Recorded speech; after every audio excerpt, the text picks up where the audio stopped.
Let me turn my mic on and say this again. Hello, YouTube, and all the other people listening. How are you guys doing tonight? Okay, let's get started. I will play a little music. Let me know in the chat if you hear it. Ooh, mic works. Okay, good. We're all caught up. Yeah, it's me. You notice the environment's a little different. I'm in a hotel room tonight. And, well, actually, I'm in a conference room at a hotel tonight. We've got a great interview. And, yeah, there's a buzz, and I can't isolate it any more than this. It is what it is. Sorry about that, guys. Let's get started.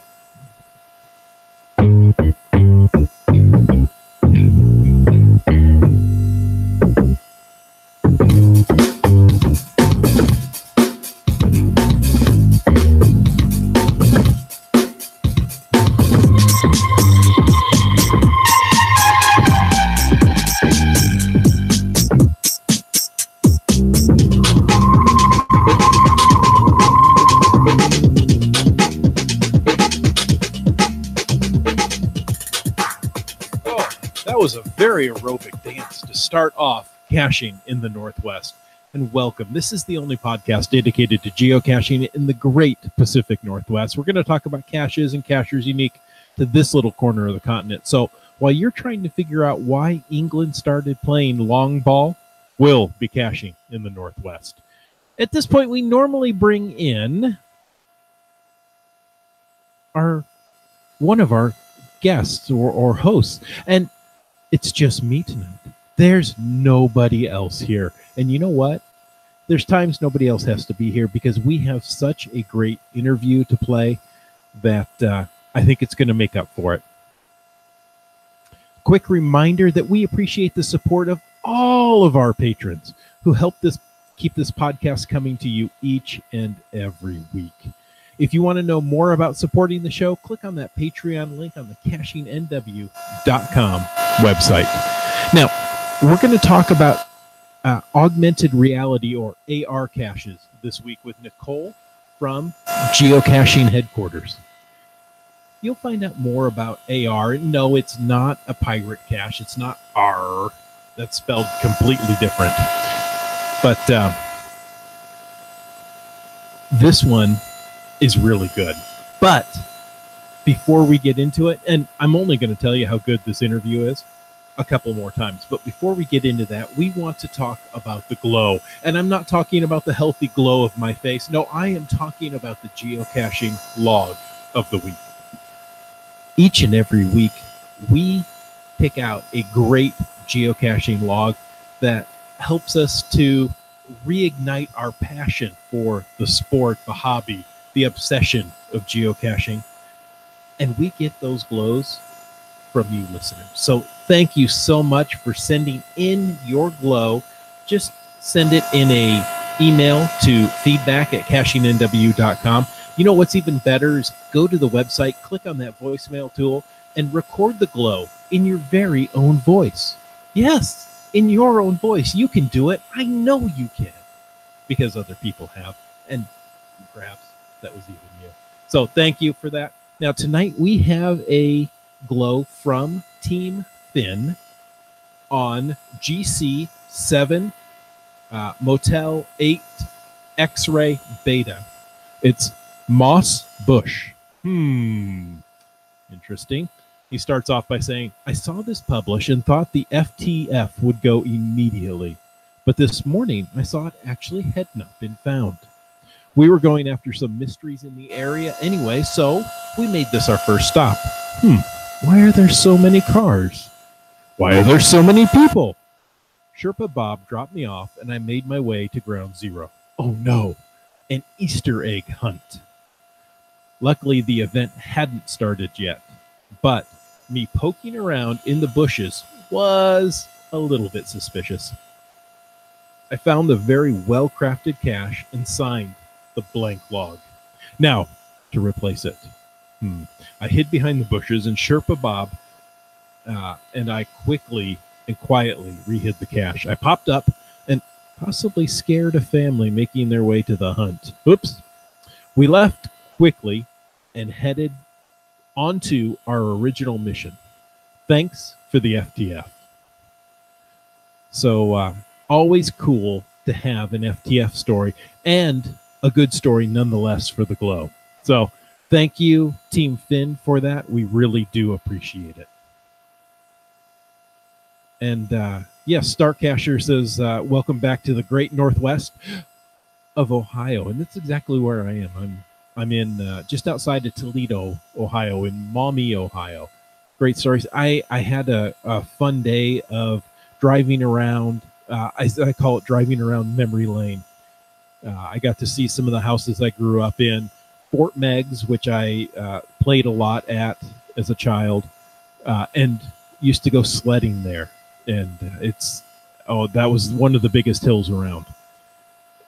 Got to see my high school. Now, my high school actually a few years ago, well, 2010, so 8 years ago, was destroyed by a tornado. Came through, did a lot of damage, and did significant damage to the high school. So much so that they just tore the whole thing down because they weren't sure what, parts of the structure were safe to habitate anymore, or to work in. So, brand new high school. I got there, I walked in, went to the office, and the gal behind the desk said, "Oh yeah, just start walking around. It's okay." So, beautiful new facility. And anyway, it didn't have a lot of memory for me because I never went there. But it's always good to see the high school that you went to still going strong, and go Flyers. Yeah, Okay, I've talked to you and I've teased you about the interview with Nicole from geocaching.com. Let's go ahead and jump into this. Nicole, could you tell us a little bit about yourself? First of all, what's your role at geocaching.com? How long have you been there? Yeah, I am the lead of the community volunteer support team at HQ, and we support all the volunteers worldwide. So that includes community volunteer reviewers, community volunteer translators, and then community volunteer forum moderators. And I've been at HQ for almost 3 years now. That's awesome. 3 years is a great length of time there. Now, we're going to go out on a limb here. This is a geocaching-based podcast. You work at Geocaching HQ. I'm going to assume that you enjoy geocaching. Now, don't worry, your boss doesn't listen to this podcast, so if that's not true, that's okay. But I'm going to assume you do. Can you tell our listeners what you enjoy most about geocaching? Maybe what your favorite cache types are? Sure. And hi, Brian. I enjoy discovering new places. That's how I first started geocaching. I was traveling, and I knew about the game, but hadn't really cached on my own. And I didn't own a smartphone. I didn't own a GPS, but I used the website and then drew in my little notebook. Like I wrote down the hint, I wrote down what I saw on Google Street View. And then I went and discovered really, really cool places. And that is still my favorite part of geocaching. But for favorite caches specifically, I really like gadget caches. I think I agree on both those points. Yeah. We share those interests. That's great. Exactly. Geocaching has shown me parks right around my house that I didn't even know existed. I thought it was somebody's driveway, but that's a different story. Nicole, we have you here actually tonight to talk about AR, or augmented reality caches. In case our listeners haven't heard, can you explain to them what an AR cache is? Sure. So to understand that, you need to understand what augmented reality is, and it's a bit tricky because there's different kinds. But basically, augmented reality is a technology that allows you to add something to the view of the real world. So if you look at the real world through the lens of your smartphone's camera, you can add an augmented reality overlay, an image or some information over this view of the reality. And an AR cache is a mystery cache that requires the finder to use an AR app to get to the cache container or the logbook. or both, ideally. All right, that sounds like a great logical progression of integrating technology into caching. I'm excited to hear more about them. How did HQ come up with the idea to have them as part of our geocaching game hobby?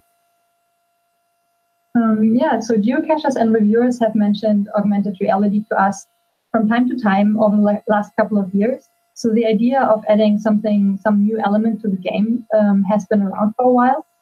And then around 6-7 months ago, we started thinking about how could we add this new element to the game within the current guidelines. And we realized that that's not really possible because it requires the download of a proprietary app, which is not allowed.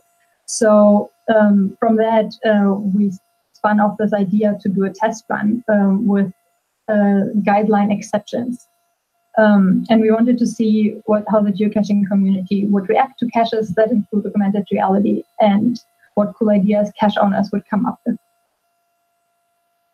So Geocaching HQ listens to the geocachers and takes suggestions. All the time. That's great. Well, we know that, but it's good to hear and let other people know that, you know what, your voice is being heard at Geocaching HQ. Definitely. Now, so you said Geocaching HQ is experimenting with these. How long are these AR caches going to be around for? So the test period is set for 3 months. And at the end of these 3 months, we'll evaluate the experiment. And at that point, we'll decide what we'll do with the published AR caches. And on the table is anything from being grandfathered in and staying in the game to being archived. Okay, so the future is wide open for the possibilities of AR geocaching. That's really cool. Now, you say you're doing this for a short-term experiment. You're looking for feedback then from the geocaching community. What kind of feedback are you looking for? Should everybody go out to their local drugstore with a petition and get signatures? I wouldn't want them to waste their time like that. Okay. But every AR cache is required to have little blurb on the cache page that includes a link to a survey, which we will review at the end of the 3 months.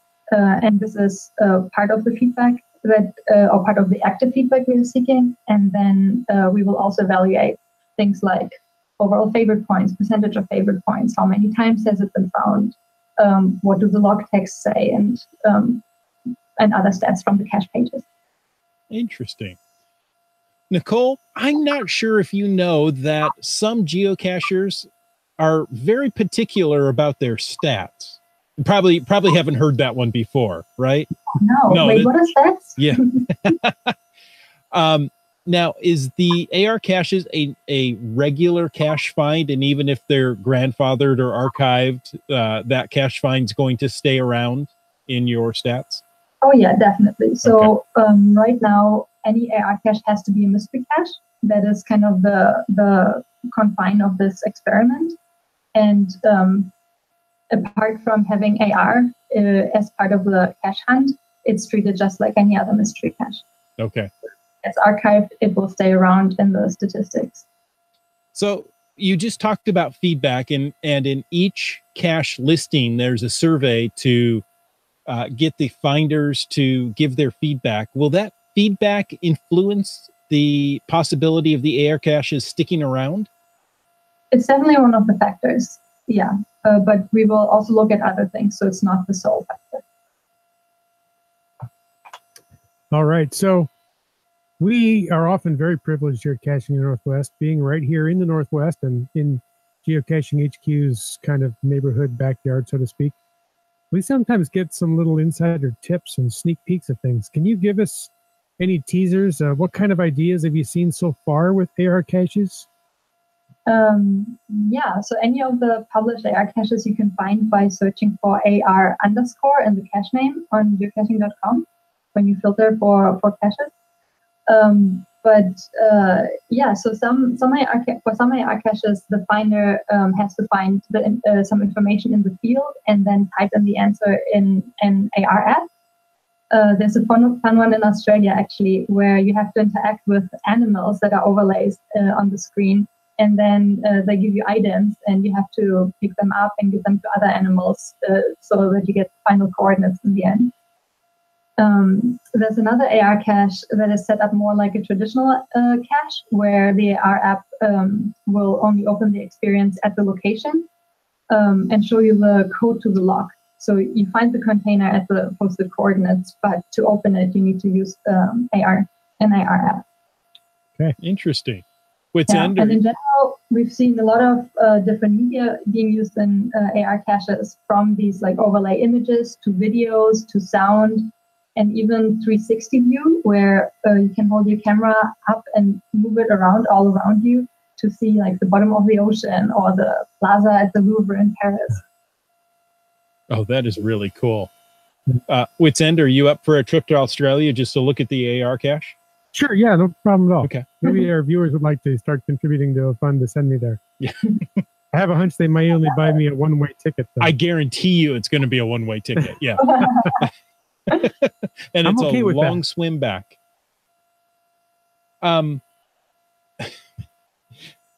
Oh, Australia. We love Australia. What are some of the ways, Nicole, you are collecting and accepting feedback on the AR caches from geocachers? So that's mostly through the survey that is on the cache page. As I said, every cache page has to have text in the description, and this text can be found in the Help Center article about AR caches, and there you'll also find the link. And so some of the questions in the survey is about how was your experience, would you recommend it, what was the GC code of the one you found, and then an open question where we get general feedback. Well, I'm excited to go out and play with some AR caches. To place them?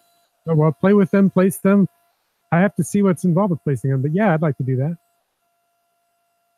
Yeah, there's one published in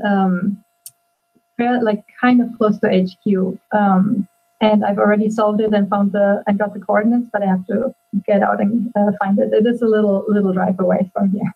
Okay. Now you mentioned specific AR apps.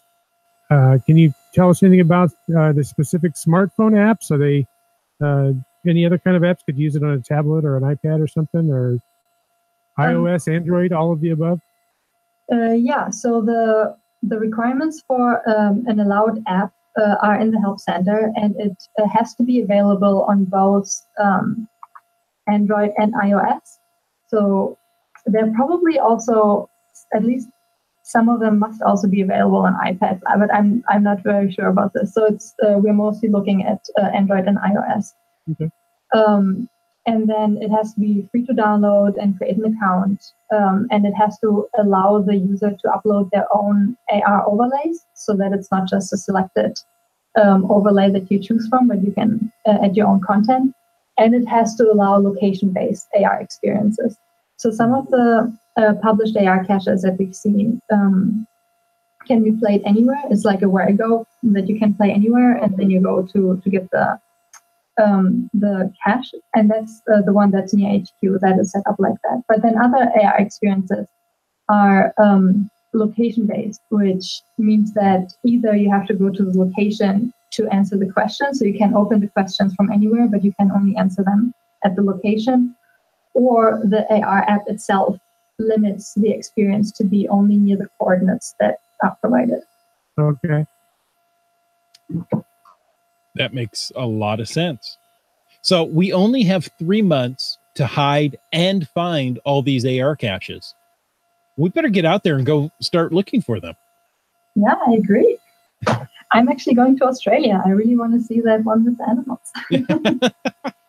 Well, let us know. We'll go along with you. November. There's a mega. Oh, well, that gives you a good reason to go there, doesn't it? Oh. Nice. Are you going as an official lackey, or is this a personal trip? A little bit of both. Okay.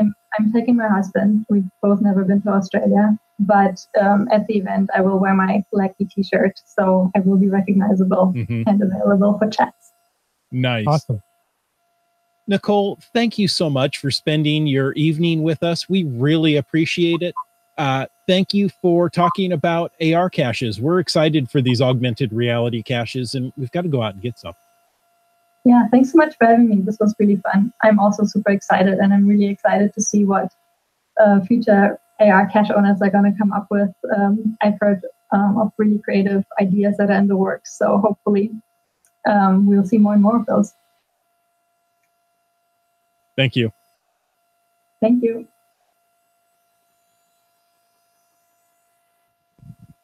There you have it.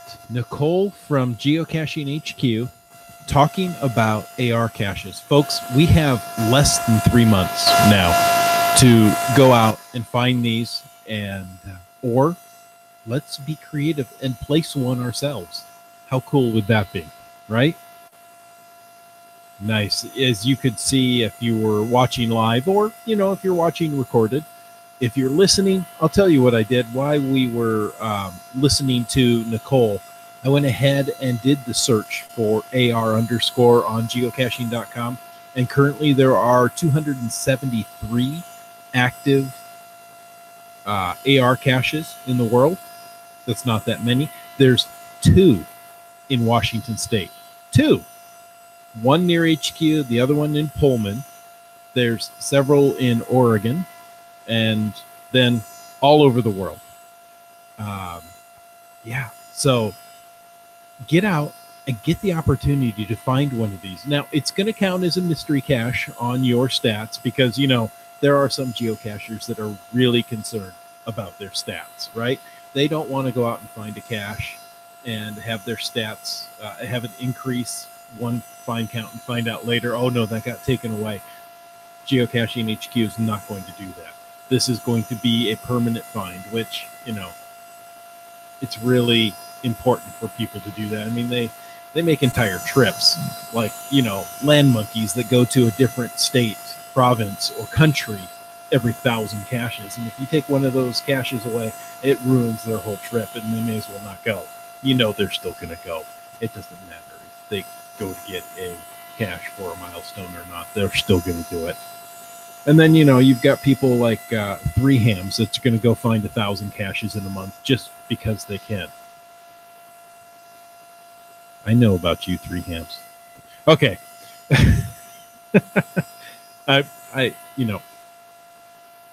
All I have to say is that's an incredible milestone, 1,000 caches in a month. Good for you.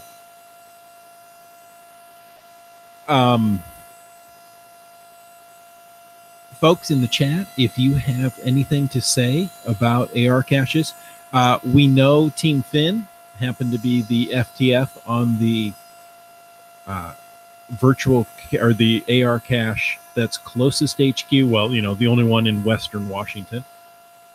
So that was cool. So they're in the chat, and they were, of course, very coy about it.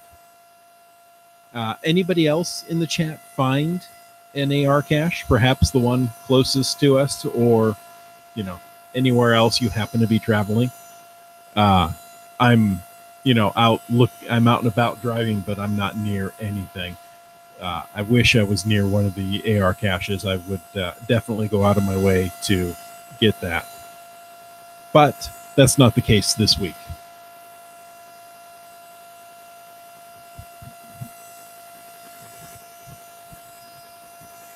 Let's see. Brylang says 3 Hams and I got 15 FTFs in one day, several days after they were published. Even impressive. Was that happen to be like on a trail or a power caching trail, something like that, where you put a bunch of them out, and yeah, it's pretty easy to go out and get. Well, it's never easy to go out and get an FTF. I don't want that to be misinterpreted. But you can go out and roll and get multiple FTFs in a day. If there's a lot to get, like a series, or like I say, a power trail, something to that extent. Oh, Team Finn says the Fairwood AR cache is solvable without physically visiting Ground Zero. Now, Nicole said the same thing. There are several caches that are, how do I want to put this? I almost want to use the term locationless. meaning that you can play the AR bit of the geocache and get the solution to it without visiting the site. There are several set up like that. There are some that are location based. And that means you have to be at ground zero or whatever waypoint in order for the AR portion, the augmented reality portion of that geocache to work properly. So a play anywhere. Thank you, Bryling. A play anywhere augmented reality cache. Much like a play anywhere where I go. Same type of ideas.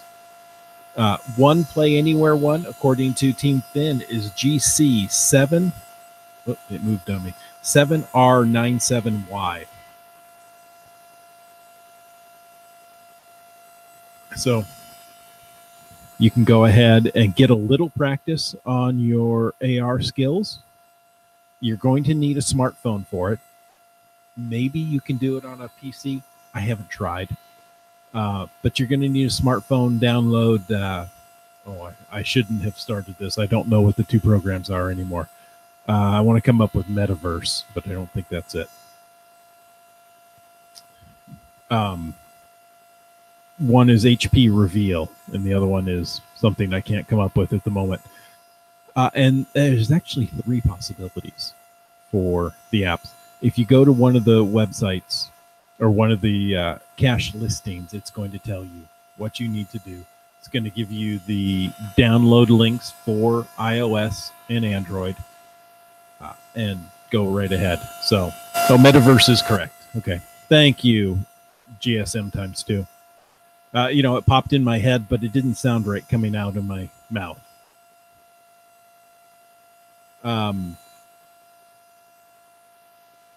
Let's see. GSM times 2 says, I think the location-based ones would be better if they make them permanent.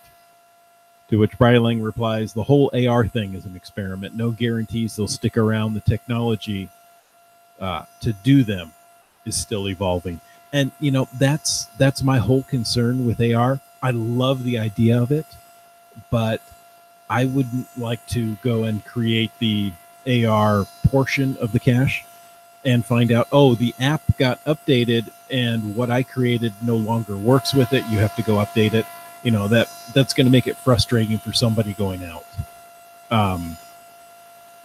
and trying to find your cache and say, maybe I don't have the right version of the app, or I've got to download the new one in order to make it to work. So, lots of different things, but I like that they're using this to push the boundaries, right? Let's get into a new area. Let's give it a test go for a couple of months and see what happens. What's the most that could happen? You go out and find some more caches? That's okay. That's okay.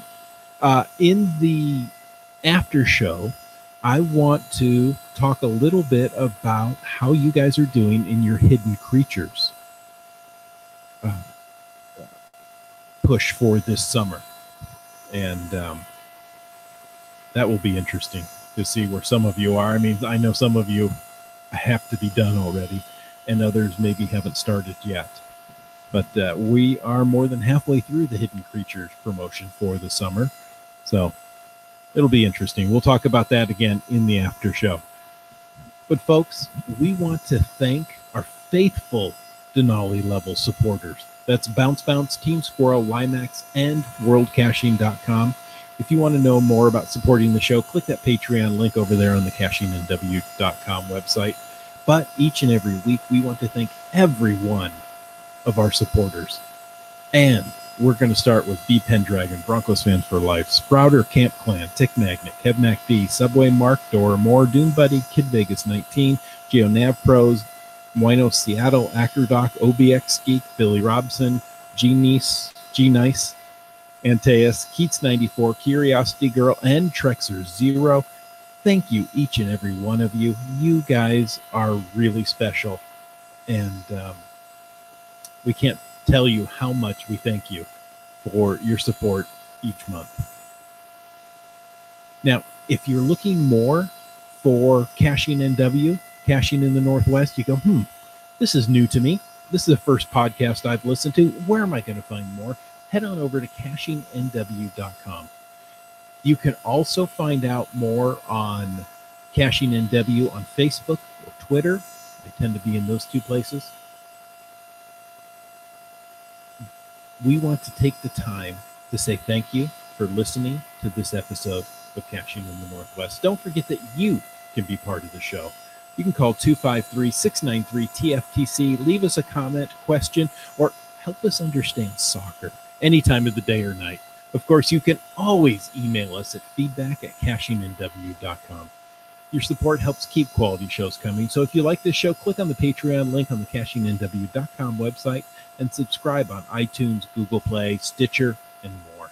The show's produced by Chris Umfenauer and Jay Kennedy, hosted by Jim, Jay, and Chris. The show's licensed under a Creative Commons Attribution 3.0 license, copyright 2018 by Chris Umfenauer. And we ask you to stay tuned for, this is going to be disappointing, the after show. Sorry, I didn't have the audio loaded. I know. After show. Wait a minute. How quick will it load? The after show. Did it do it? The after show. There you go. Oh, that feels so much better to hear that.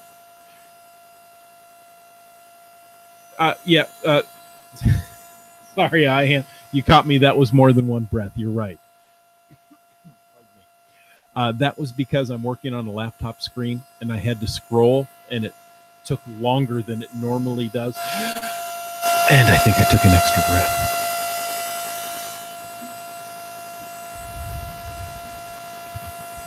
What, you guys don't think I can understand soccer? Or does anybody else not understand soccer? No. That's completely different.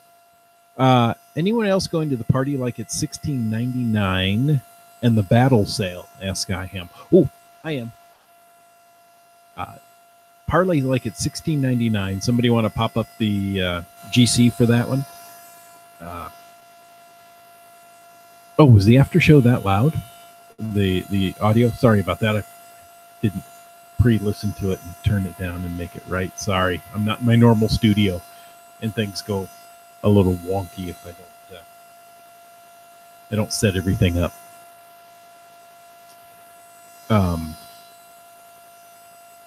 What was I talking about?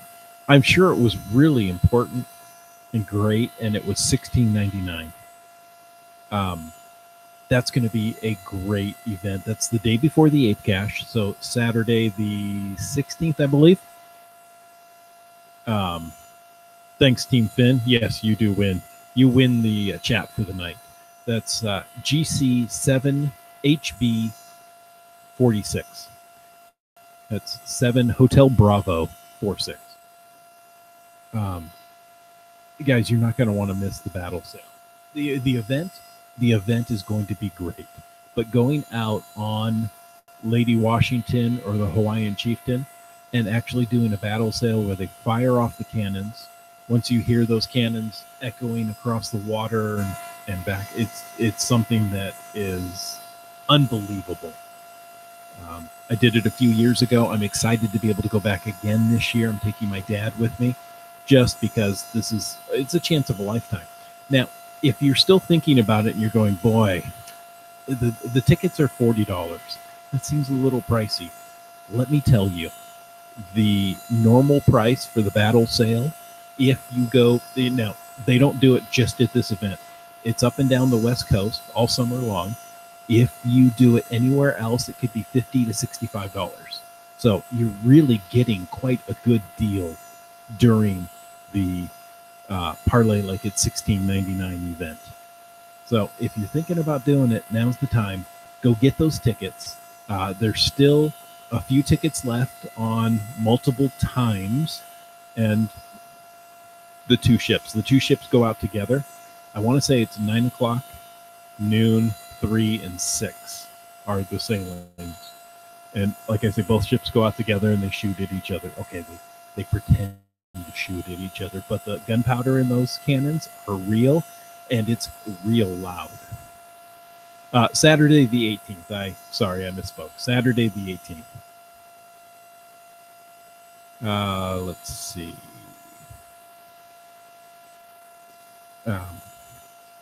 I've suddenly a name just popped out of my head that, or should have popped in. Seaback Tribe. That's what it says.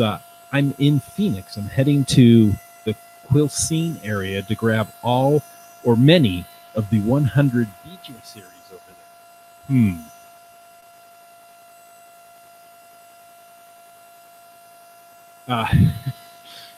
GSM times 2 says, if they ask you to help man the sails, make sure you do it. Last time I was on the boat, volunteers, even the captain is a volunteer. This is what they enjoy doing. This is what they sign up to do, and they sign in at a port and ride the ship to wherever they're going. They get off for a couple hours, get back on again, and sail on to the next destination. And it's just how much ever time you can donate and volunteer is what you get. And then you have to get back home somehow, fly back home or what have you. But they really know their stuff, and some of them are just scurrying up the masts and the rigging. It's impressive to watch.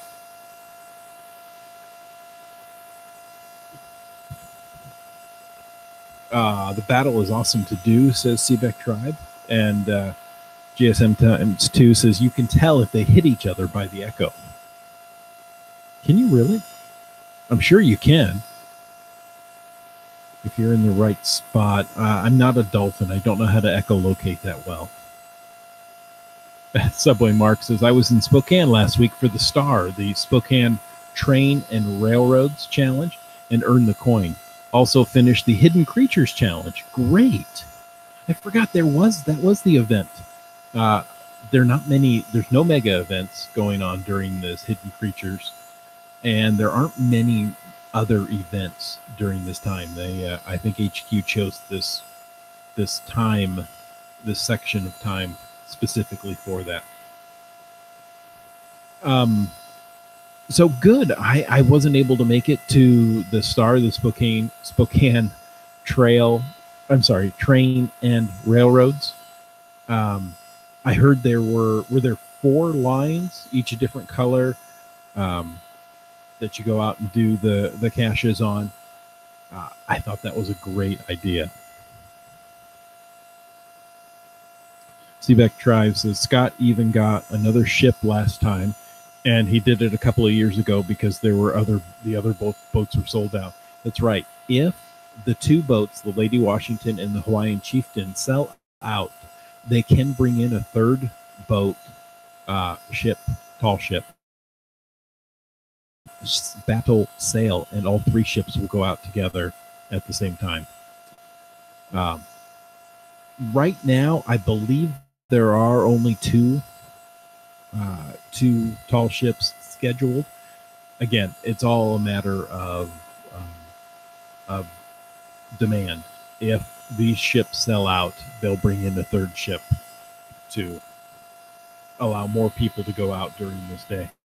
And folks, it's a great deal. Really, if you have a chance, consider doing it. It's one of the things that I have really enjoyed in all my years of geocaching. And it's not really even geocaching. It's a boat.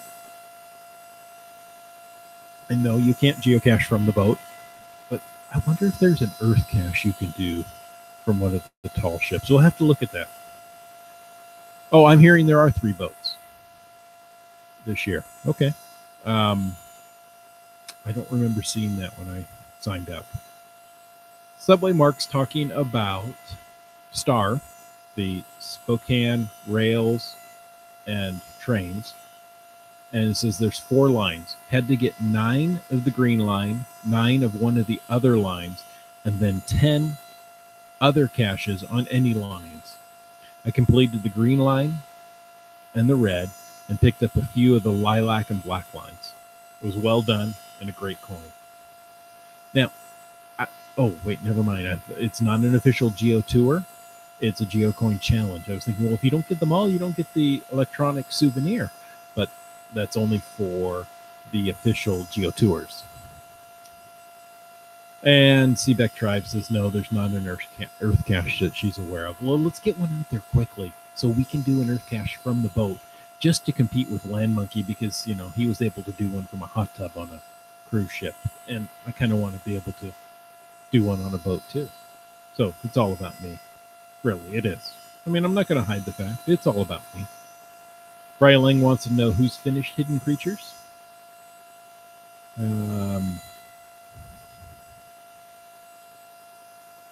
And apparently he has. And now I'm talking to myself. Well, get in line because I'm talking to myself too, Brian. Okay, we'll have to work hard to get the Earth cache out there in time for the battle sale. Okay, so GSM times 2 says, if ye be by sea and be hearty souled and come ready to be battle tested, there'll be at least 3 ships a fighting this day: the Lady Washington, the Hawaiian Chieftain, and the Sea Rogue. So there you go. That was my best pirate imitation. Hold on while I wash down the pirate imitation so I can get back to my normal voice. Oh, that was fun. I enjoy pirates. Let's see. Doramore got the world turtle. That's a hard word. Those 2 words together are hard for me to say. It's hard for me to go from world to turtle quickly. Last weekend, and I'm going out tomorrow with some other friends to help them get theirs. Looking forward to, Subway Mark says, I'm looking forward to Cash Dash Splash in September for another railroad challenge. You know, Subway Mark likes his railroads. I'm really hoping to get to Cash Dash Splash this year. GSM times 2 has not finished Hidden Creatures yet. He's about 38 points to go. 3 Hams still needs 10. And Bounce hasn't even started yet. So Bounce, there's still plenty of time.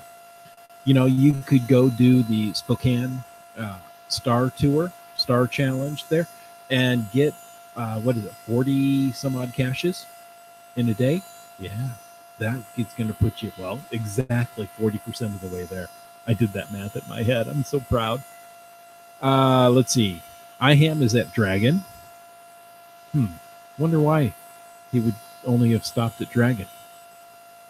Starcasher says, I got the turtle Monday afternoon. I hope we're talking about Hidden Creatures and there's not some other hidden meaning there. No, I'm just joking with you. 3 Hams is annoying how I got 538 caches the week before Hidden Creatures began. Yeah, that's really annoying to get 500 caches in a week. I'm really sorry. 3 Hams, you're not getting any pity from me for getting 538 caches in a week. Subway Mark has the world turtle. And yeah, Dora Moore says timing is everything. It really is. You know, go out and get the caches. If there's some promotion going on, great. If not, go cashing anyway. What does it matter? That's what I say. And I'm sticking to it. Hey, folks, thanks for sticking around with me. I really appreciate it. Now, next week, I don't know what we're talking about next week. I'll find out a little later. That's because we didn't have a Caching in the Northwest business meeting before this podcast as we normally do and hash out things that are going on. But I say, until next week, get out and get caching in the Northwest.